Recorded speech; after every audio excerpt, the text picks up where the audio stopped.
Well, this is new. Not that I have much else under my portfolio to warrant that sentence. Well, given my username, beyond being a funny joke, is something I want to take to heart, and by doing so, this is a new series I'm going to do. Anime has been part of my life for the better half of it, and I've seen some amazing works of art and real pieces of shit. And if I had to guess, some of you may have similar feelings I have about the medium. For the amount of techniques in animation, storytelling, character writing, and teaching the societal, moral, and philosophical questions anime gives us, it's a media wonder whose growing influence in the world, by all accounts, is a giant in pop cultural relevance ingrained in everyday lives like yours and mine. As such, it's not easy to convey how it continues to inspire, teach, and expand beyond our ever-consuming minds with one simple short video. So instead, over the past year, I watched and rewatched 30 anime for the sole purpose of talking about them. A sort of review kind of situation. So, over the next month in November, I'll be covering 30 shows I simply want to talk about. Whether they're anime staples, super obscure, culturally dynamic, a time capsule of a long forgotten era, glimmering diamonds, or junk that belongs in the trash. Be it good or bad, anime is just as entertaining on both fronts depending on what angle you look at it.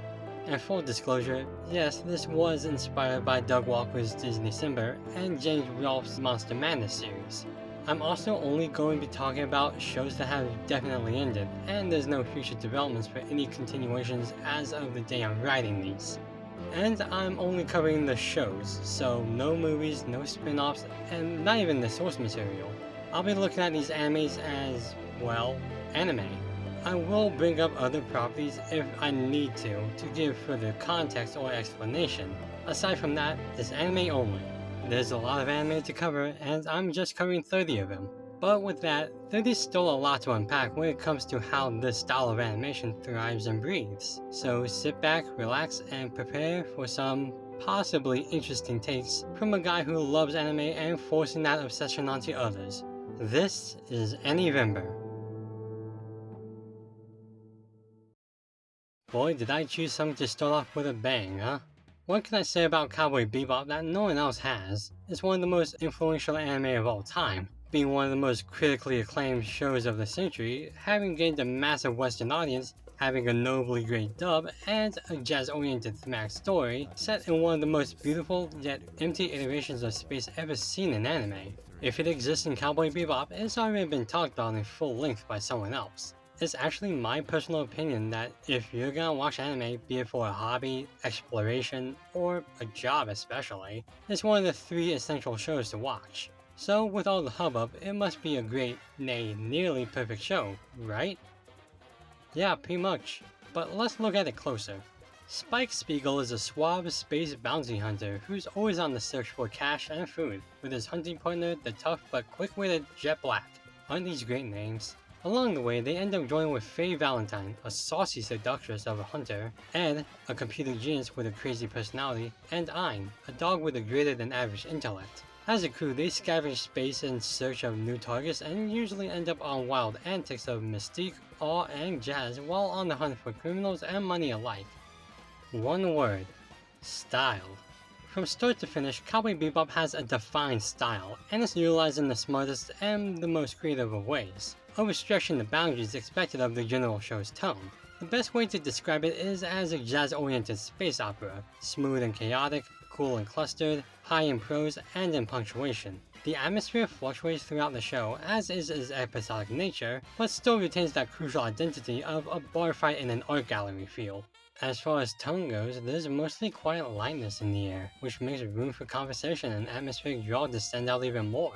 It even gets rather existential, as these moments leave in bouts of silence, taking in the weight of the situations and the meaning of it all.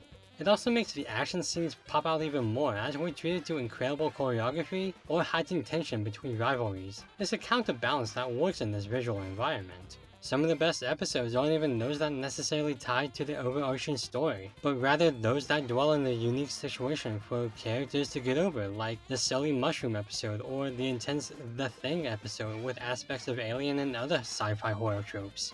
One of my favorite episodes is when Spike encounters a half-goofy, half-threatening Balloon Man assassin and has to outrun him before he's his next victim.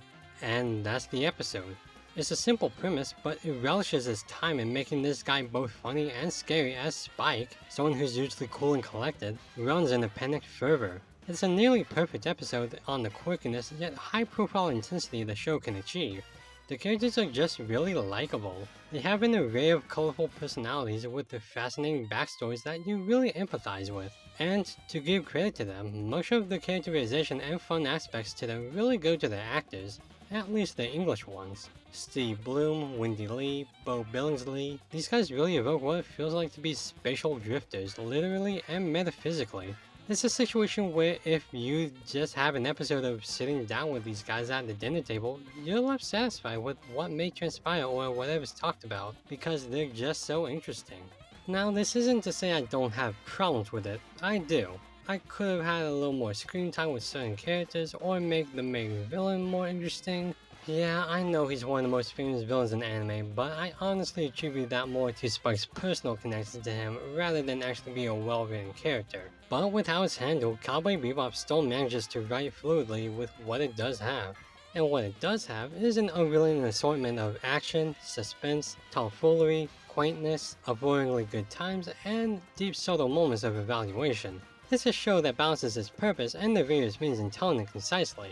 If you haven't seen the show somehow, I highly urge you to watch it when you can, and really take in what it says. It's one that you can enjoy casually, but when you really get into it, its layers pile on more and more. What else can I say? It's a wonderfully done project with a fun cast, great music, atmospheric stories, and a dog. It's a deep, but not too serious romp you'll be glad to jam to.